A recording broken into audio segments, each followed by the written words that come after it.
Gives me great pleasure to welcome back to the stage one of the most dynamic duos in storytelling. Together, they are Banterous Potentials. Separately, they are Sam and Jono. Put your hands together, please, for the Dragon of Wawell Hill.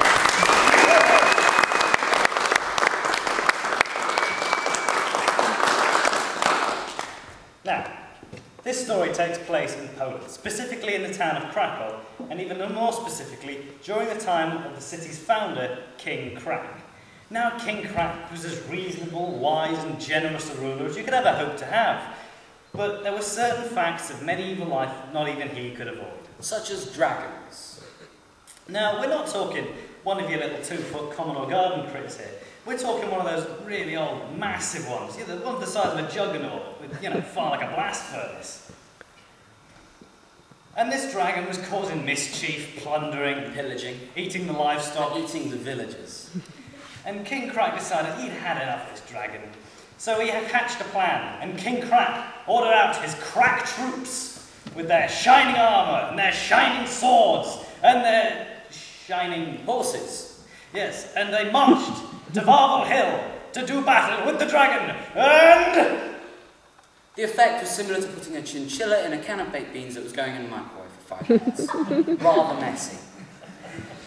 And the dragon, of course, was a thinking kind of dragon. The dragon who'd be more likely to say, put his money into a bank than say, eat the bank.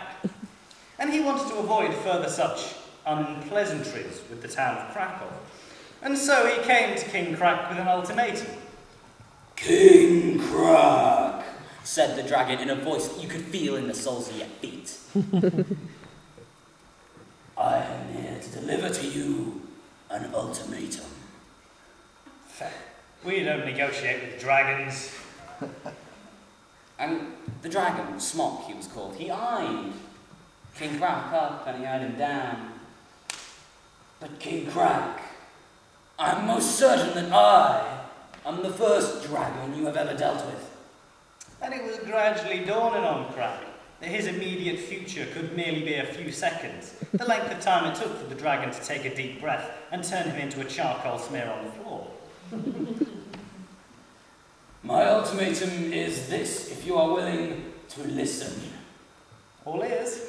I will stop plundering, pillaging, eating your livestock, eating us, just as long as once a month you may deliver to me a young woman by my cave upon Wawell Hill. And King Krak, he weighed up the options. No plundering, pillaging, killing of villagers, killing of livestock, none of that. And it was only one person a month. I mean, Krakow was a growing town. He could afford to do it. And so he gave this decree to the town, and the townsfolk didn't like it. He didn't like it. The livestock liked it. But at the same time, because he's a clever kind of king, this King Krak, he sent out another decree. Any man who could kill the Dragon of Wawell Hill would receive half his kingdom and his lovely, lovely daughter. And so, of course, men came from far. And why? Because it was a very nice kingdom and a very nice daughter.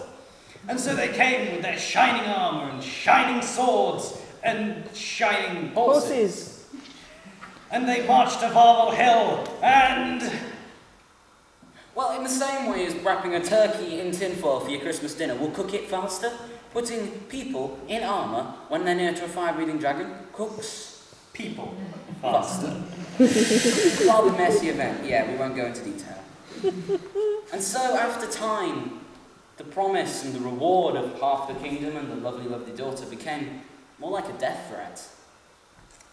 But now, it is at this time we must introduce to you the cobbler. There is always a cobbler, isn't there? The one that's down on his luck, that's sick and tired of it all, that can't really lose anything else. And this cobbler was, say, more down in his luck than perhaps your regular cobbler.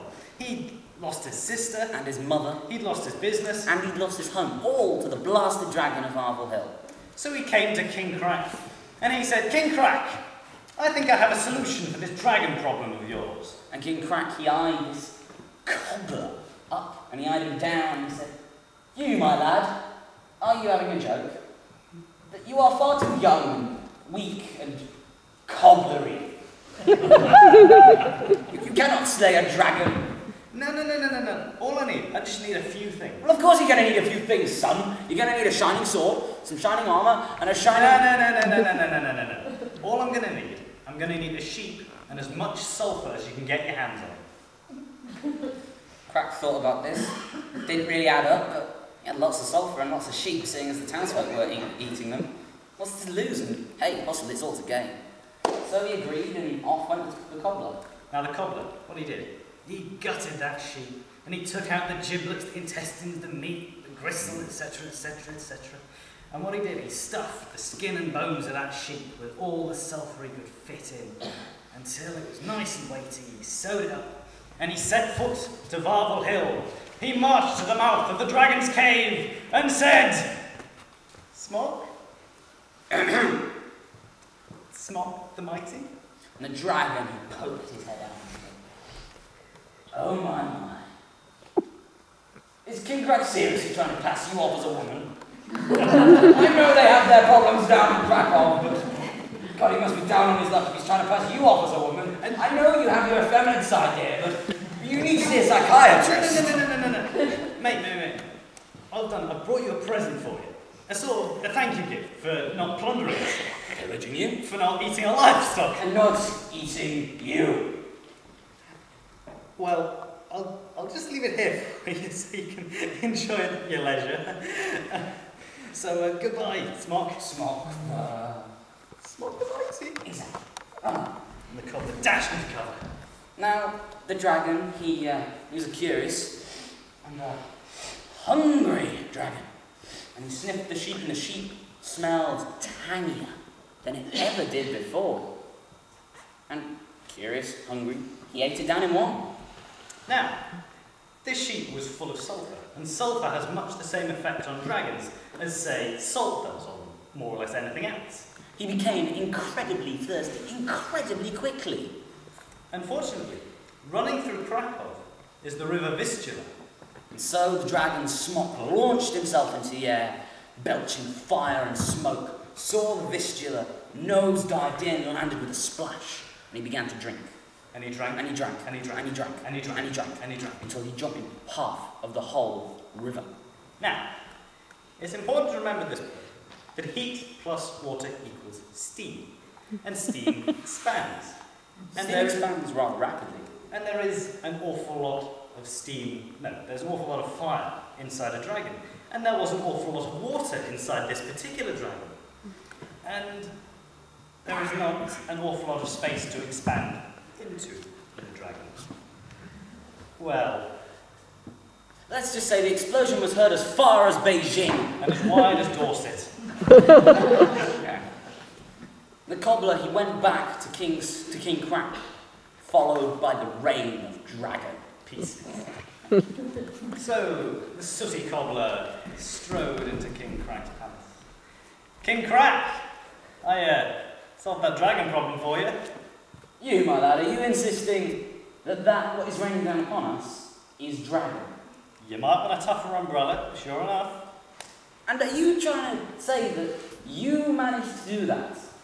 Mm-hmm. 3 guesses. But you can't have done that. You're far too young and weak and cobblery. But, oh, dang it to heck. Oh, you've solved such a big problem for me. I have to give you half of my kingdom and my lovely, lovely daughter. And so, it was decided. And the torrential downpour slowly turned into a rainstorm, to a mere drizzle of scale. just in time for the cobbler and the princess's wedding.